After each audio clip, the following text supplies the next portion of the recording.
Son las 8:29 en el gobierno de la mañana, gobierno de la Z101 en este lunes 9 de octubre. Hacemos contacto con la participación del ingeniero Ramón Alburquerque. Adelante. Saludo pueblo dominicano, saludo el mundo y saludo muy especial a los colegas comentaristas y periodistas, analistas de la Z del gobierno de la mañana. Hoy nuestra reflexión obligadamente va orientada a la situación en el Medio Oriente, específicamente en la península de Israel, en ese encuentro de pequeñas naciones, el Líbano, Israel, Palestina, Jordania y debajo el Gran Egipto, todas históricas, todas vinculadas a las tres religiones revelacionistas del mundo, porque el mundo tiene tres tipos de religiones y 4.700 religiones, aunque 8 manejan el 86% de la feligresía, de los feligresías, de los creyentes del mundo.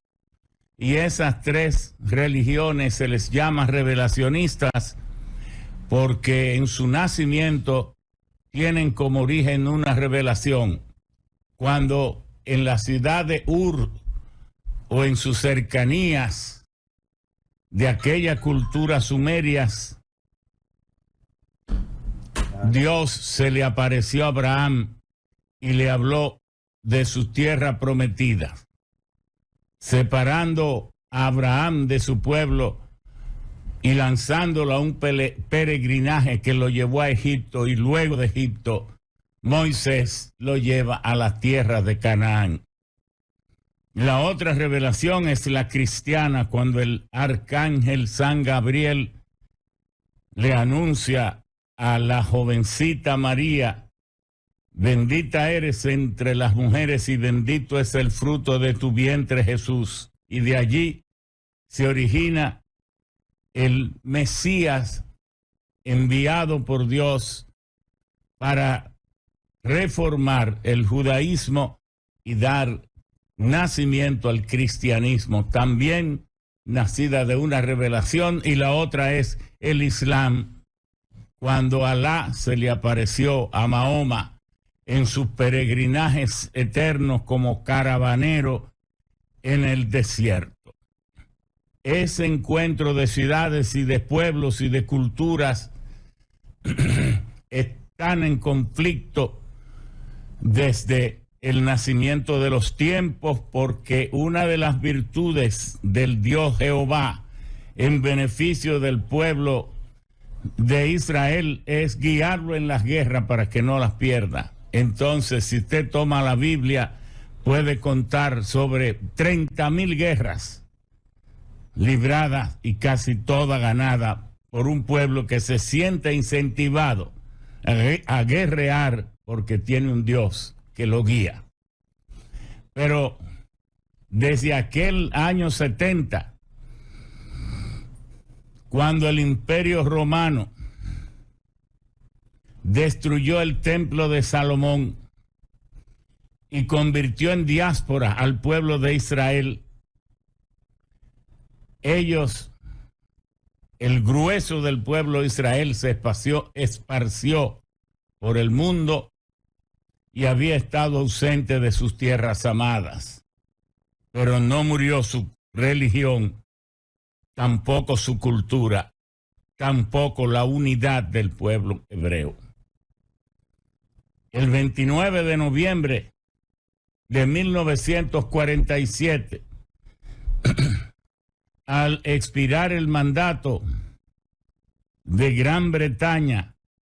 sobre los territorios ocupados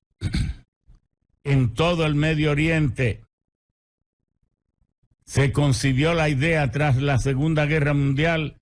de que el pueblo hebreo tuviese un asentamiento y volviera a sus tierras.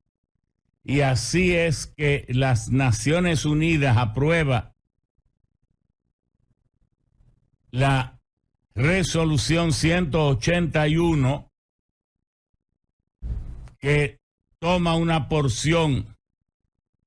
de las tierras de la Palestina ocupada por siglos por el pueblo árabe palestino, aunque habían siempre algunos kibbutz, algunos remanentes del pueblo judío, tranquilos y un poco disfrazados para disimular y que no se les persiguiera, permanecieron allí, pero Estados Unidos, el presidente Truman, la resolución decía que se dividía. Estados Unidos propuso un protectorado dividido en 2 provincias, pero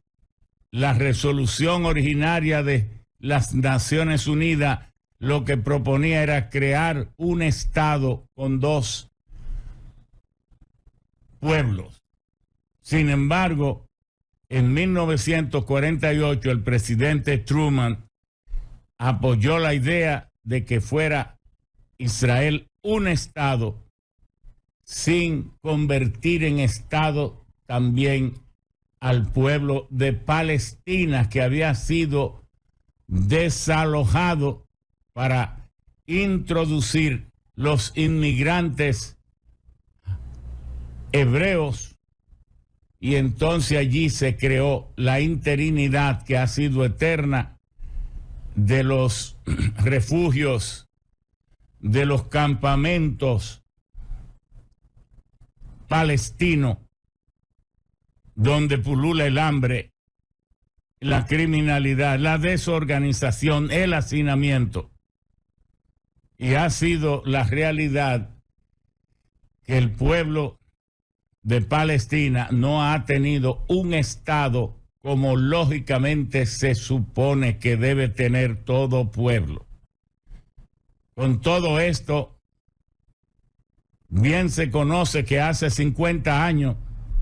ocurrió la famosa guerra del Yom Kippur en 1973, la que dio origen al alza descomunal de los precios del petróleo y lo que amenazó con no vender petróleo. Los países árabes amenazaron con no vender petróleo a las naciones que apoyaran a Israel, y el mundo ha venido de patas arriba desde entonces. Las Naciones Unidas ha aprobado decenas y decenas de resoluciones exigiendo la mayoría de las naciones del mundo una solución para el pueblo de Palestina y un respeto mutuo entre ambos estados, el Estado israelí y el Estado palestino. Lo cierto es que el sábado la guerrilla que Occidente considera terrorista, pero que los países árabes la consideran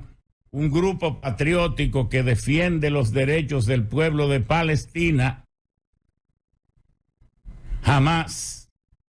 pues empezó y dice que ha lanzado más de 5,000 misiles o cohetes al pueblo y a las ciudades vecinas de Israel. Es por eso que hoy tenemos una de las situaciones más peligrosas, porque Israel ha respondido, pero no solo enviaron 5,000 cohetes, sino que penetraron el muro de separación y hay 700 o más de israelíes muertos, cerca de 500 muertos en la franja de Gaza, y como lo que es el pueblo de Palestina, la franja de Gaza y Cisjordania, se tiene el temor de que esto pueda esparcirse. Hay la acusación no comprobada de que Irán ha estado detrás de la planificación de este ataque y que los palestinos no tienen recursos propios para poder financiar la compra de tantos armamentos de guerra sofisticados y que detrás de ello están los pueblos árabes ricos, pero particularmente el pueblo de Irán, que no es árabe,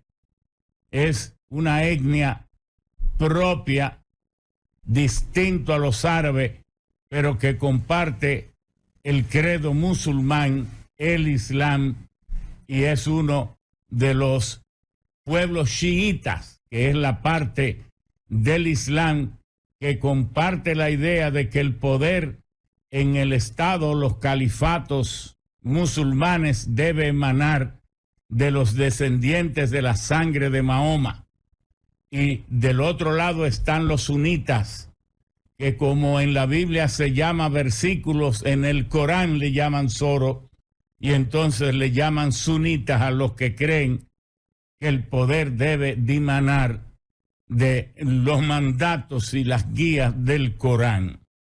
En todo esto, el mundo debe cruzar los dedos, porque así como esta, en otras ocasiones han surgido conflagraciones que van escalando y terminan en una conflagración mundial. Esto afecta, por un lado, la tranquilidad del mundo, por el otro, las bolsas de valores, la incertidumbre en las inversiones.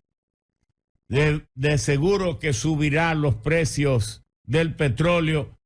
porque si se comprueba que Irán tiene una participación directa, pues evidentemente que recibirá más sanciones, y una de ellas evidentemente será aumentar las dificultades para que venda petróleo. E Irán, que anda por cerca de los 2.8, 3 millones de barriles de petróleo por día, podría crear un déficit significativo, haciendo que los precios del crudo suban significativamente. Se dice que pudieran llegar a los 110, 120 dólares por barril en un tiempo corto. Si hoy la inflación sacude el mundo, si hoy las incertidumbres inundan los mercados, ¿qué sería con una amenaza como esta, donde ya Estados Unidos sacó pecho y a las 6:30 de la mañana del domingo se presentó el presidente Biden ante el mundo a apoyar a Israel, pero además que quien apoyó la conversión de Israel en Estado y no al palestino desde el mismo 1948 fue Estados Unidos, de manera que no oculta. Los pueblos de la Unión Europea, las naciones han sido más cautas por la proximidad geográfica al escenario de la conflagración, y ojalá que los demás pueblos árabes sigan la ruta de la prudencia, la ruta del comedimiento, y no armemos en el mundo una situación donde nadie saldrá ganancioso. Se desploman los mercados de los futuros, se desploman los mercados de las bolsas, se disparan los precios estratégicos, los precios de las materias primas sensitivas, y se dispara el petróleo. El presupuesto que República Dominicana presentó para el 2024 o los que se está barajando para el 2024 supone a un petróleo de 79 u 81 dólares por barril. ¿Qué sería a 110? ¿Qué sería a 120? Obviamente somos uno de los pueblos que perdería. El turismo seguiría igual. El comercio internacional entonces una de las naciones que debería considerar la neutralidad, no echar gasolina al fuego de un lado, sino mantenerse con el principio cardinal de las relaciones internacionales de República Dominicana, el respeto a la autodeterminación de los pueblos, al manejo de sus relaciones internacionales conforme al derecho internacional público, al respeto irrestricto a los derechos humanos y a la conveniencia recíproca. Con esto, República Dominicana no se echaría encima de estar apoyando a nadie de un lado y de otro, porque ambos son culpables, ambos son víctimas en algún momento determinado, y en cada momento pudiera decirse. De manera que muchas gracias. Esta es nuestra humilde interpretación de los hechos de este conflicto, que ojalá se degrade y termine en un abrazo entre los pueblos. Muchas gracias.